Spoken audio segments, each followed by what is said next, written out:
अस्सलाम वालेकुम बच्चों। आज हम जमा के सवालात हल करना सीखेंगे। यहाँ पर जो मैंने पहली मिसाल लिया हूँ वो 3 हिंसी मिसाल है। 234 में जमा करना है 245। इसमें पहले हम 234 लिखेंगे और उसके नीचे 245 लिखेंगे। क्योंकि दोनों के हिंसों की तादाद एक जैसी है, इसलिए हम एक के नीचे एक ही उसे लिखेंगे। यानी इकाई के नीचे इकाई, दाही के नीचे दाही, सैकड़े के नीचे सैकड़ा। अब इसके बाद हम इकाई के तरफ से जमा करना शुरू करेंगे।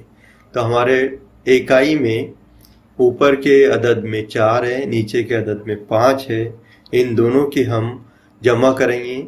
4 जमा 5 बराबर 9।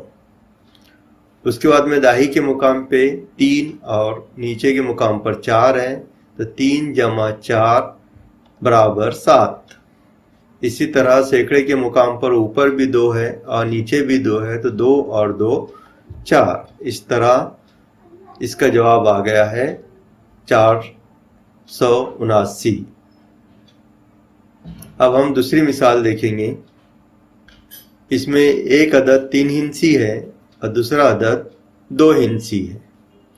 तो पहला है 394, दूसरा है 12।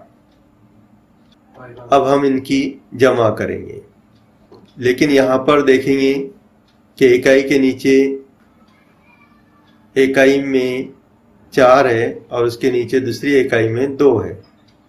दाही में ऊपर 9 है, नीचे दाही में 1 है और सैकड़े में ऊपर 3 है, नीचे कुछ नहीं है, मतलब 0 है, वो मुकाम खाली है।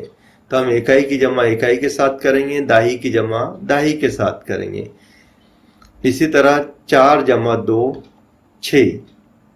फिर दाही की जमा करेंगे। 9 जमा 1 10। 10 का हम सिर्फ 0 लिखेंगे और हासिल का 1 3 के ऊपर लिखेंगे, याद दहानी के लिए। जब आपको प्रैक्टिस हो जाएंगी तो आपको लिखने की जरूरत नहीं, डायरेक्ट आप उसको जमा करके लिख सकते हैं। तो 3 और 1 4। इस तरह इसका जवाब हो गया 406।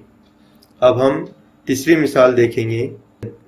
तीसरी मिसाल में 3 हिंसी आदाद है 523 और 477। 523 में हम जमा करेंगे 477। तो यहाँ पर इकाई, दोनों की इकाइयों में 3 और 7 है, तो पहले हम इकाई की तरफ से जमा करेंगे। 3 जमा 7 बराबर 10। 10 का हम सिर्फ 0 लिखेंगे और हासिल का 1 ऊपर लिखेंगे। इस तरह 2 और हासिल का 1 मिला के 3, 3 और नीचे के 7, 3 और 7 10। 10 का 0। फिर हासिल का 1 आ गया, इसे हम ऊपर लिखेंगे और 5 और 1 6, 6 में 4 जमा करेंगे 10। अब ये आखिरी आदद है, इसलिए पूरा का पूरा हम 10 लिख देंगे। का जवाब 1000।